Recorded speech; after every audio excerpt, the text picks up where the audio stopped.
HMNK Rijeka es el equipo de fútbol sala de la ciudad de Rijeka.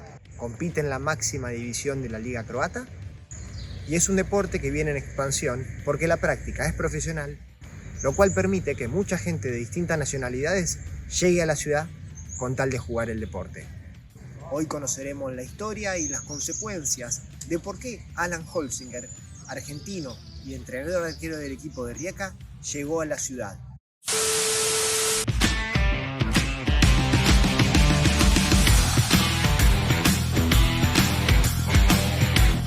Bueno, Alan, gracias por aceptar la charla. Vamos a intentar charlar. ¿Dónde es que estamos en este lugar? Si pudiera describirlo rápido.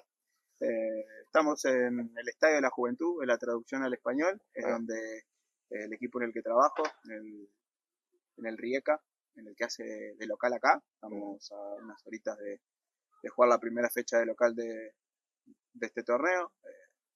Y bueno, acá, un poquito ansioso. ¿Y cómo se predispone un poco la ciudad para este evento? Porque es importante, no deja de ser el club de la ciudad, sí, un club de futsal, un deporte que viene en crecimiento. ¿Y qué diferencias hay entre lo que veías en Argentina, trabajando tanto como docente, como entrenador en diferentes clubes, y lo que encontrás acá? Sí, hay muchas cosas, la verdad, en las que se puede hacer hincapié. Esperemos que la gente acompañe hoy, esperemos que de a poquito se vayan entusiasmando con el equipo, de a poquito vayan agarrando ese gustito por nuestra disciplina, por el deporte. Ya el año pasado, mejor dicho, la temporada pasada, que yo estuve trabajando acá cuando estábamos en la segunda división, las últimas fechas en las que estábamos peleando por el ascenso ya empezó a acompañar bastante gente. El estadio tiene capacidad para 2.000 personas aproximadamente y bueno, en esa oportunidad estuvo casi un 70%, que para un deporte como es el futsal acá es un número interesante. Sí, tendría que ya dar alguna similitud respecto a los deportes, a cómo lo vivíamos allá, cómo lo vivimos acá.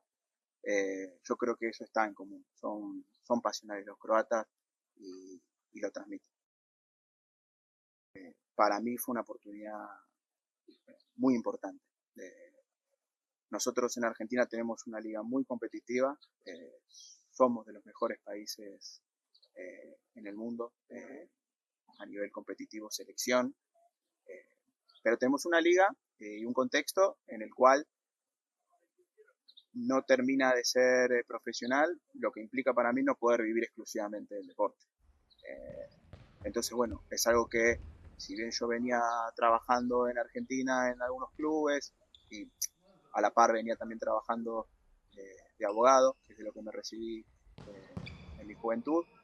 Lo que me da la posibilidad esta liga es vivir para y exclusivamente del futsal, que en mi rol es difícil. La realidad es que es difícil encontrarlo. Así que me siento muy afortunado de haber tenido la posibilidad y después, bueno, de haber tenido a mí la posibilidad de volver, de que ellos hayan querido renovarme y de que yo también haya estado a gusto con la ciudad, con el equipo y con el contexto. En ese contexto de ida y vuelta, ¿qué posibilidad ofrece la ciudad? Para un bicho de ciudad como soy yo, que se crió toda la vida en Buenos Aires, capital federal, es una ciudad muy tranquila. Claro. Es un contexto muy amigable. Bueno, tenemos que empezar a hablar de cuestiones de seguridad. La realidad es que el estado de neurosis baja muchísimo. Ahora yo vine con mi novia y bueno, ella también lo siente. Y después lo que tiene la verdad la ciudad, que para mí me sorprendió gratamente, porque esto también es importante aclarar, no es que yo elegí venir a Rijeka, sino que se me presentó la posibilidad y no conocía la ciudad, había venido a Croacia, pero no conocía la ciudad, entonces dije, bueno, a ver, ¿qué es esto? Es que tiene mucha naturaleza, mucha montaña, tiene playas muy lindas, tiene mucha actividad deportiva, tiene actividad nocturna en cuanto a salir a comer, en cuanto a ir a algún barcito, compartir. Pero bueno, ahora la cámara no lo toma, pero estamos rodeados de montañas, tenemos acá nomás el mar Adriático, tenemos unas playas que son muy lindas, son esas playas que cuando yo vivía allá juntaba plata para poder venir es cierto, juntaba plata para poder venir a recorrerla. Sí, sí. Entonces, y uno por suerte que estuvo en ese lado, ahora valora mucho poder, no sé, una tarde ir a caminar por ahí. ¿Qué consejo útil, como un kit básico de supervivencia, te sirvió a vos decir, bueno, el que venga, venga de esta forma, porque si no, ¿le va a costar o le va a ser mucho más fácil? Es una pregunta interesante, difícil. Yo creo que la puedo responder solamente desde mi experiencia. Sí, desde lo práctico, obvio. Porque, viste, yo estoy en un rol y en un trabajo que es muy específico, pero hay mucha gente que, bueno, nuestros amigos de acá, a veces vienen a probar suerte, a veces vienen a ver qué aparece. Yo creo que nosotros, por lo general, por nuestra cultura, estamos inculcados del esfuerzo, del trabajo, de meterle, y eso se valora acá. Por lo general la cultura acá es distinta, hay que adaptarse, hay que conocerla, no hay que creer que porque uno viene de allá las cosas deben ser así. Eso es algo que mis primeros meses,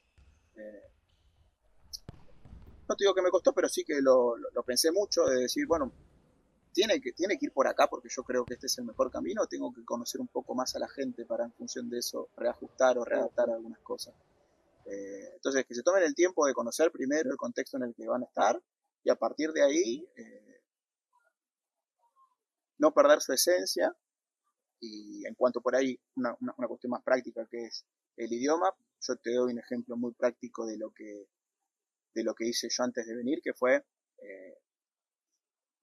buscar palabras claves que a mí me ayuden con los arqueros, ¿no? Poner un vocabulario muy básico, unas 15, 20 palabras en común, para partir de ahí construir y en función de eso que sea un poco más dinámico el ir y vuelta en los entrenamientos, ¿no? Y en deportes que importa tanto lo humano para el contagio, para el trazar un objetivo y lograrlo, en este caso fue el ascenso el año pasado, hoy tendrán otro y así seguirán continuamente buscando otro objetivo. ¿Cómo se hace cuando hay culturas tan diferentes? Pero más que nada para formar lazos, vínculos. Sí. Una conclusión en la que yo he llegado. El lenguaje es el futsal. La forma de relacionarse y de llegar a ese lenguaje, pero bueno, tiene que ver con el idioma, tiene que ver con otras cosas. Pero creo que lo que facilita mucho es el amor y la pasión por el deporte. Después, es cierto que la lengua croata es muy difícil, o sea, me cuesta, me va a costar. Entonces, bueno, yo he tenido la posibilidad de ir a un colegio bilingüe. No soy muy bueno en el inglés, lo he perfeccionado y lo manejo desde ese lado. Pero creo que después hay mucho de empatizar con que ellos entienden de que uno viene desde lejos, empatiza con, bueno, esta persona vino acá, contagiar desde lo que siente uno por el deporte, ellos lo notan. Nosotros los argentinos somos muy pasionales en ese sentido. Cercanos. Sí, cercanos. De tocar, por sí, ahí. Sí. Ellos lo son, sí, pero tienen sus tiempos. Sí. O sea, es muy importante lo que dijiste vos al principio, de conocer a la persona y tratar de, en mi caso, ¿no? En mi caso con los arqueros, de llegarle sabiendo que son todos distintos y poder llegarle por distintos caminos. O sea, no hay un único camino, ni porque sean croatas, ni porque sean arqueros, ni porque sean jóvenes, ni porque sean adultos. Creo que es conocer a la persona, tratar de empatizar desde ese lado, entender su realidad y a partir de ahí, una vez que uno construye un lazo, el flujo del conocimiento fluye de distintas formas. A veces uno lo logra rápido, a veces uno no, a veces uno recalcula, pero yo creo que va más por eso, ¿no? De tomarse el tiempo de conocer a la persona, de hablar mucho, de compartir, más allá del deporte, sí, de un café, de una merienda, bueno, contame qué haces vos de tu vida. Y eso creo que ellos lo valoran porque así lo siento yo y así me lo hacen saber.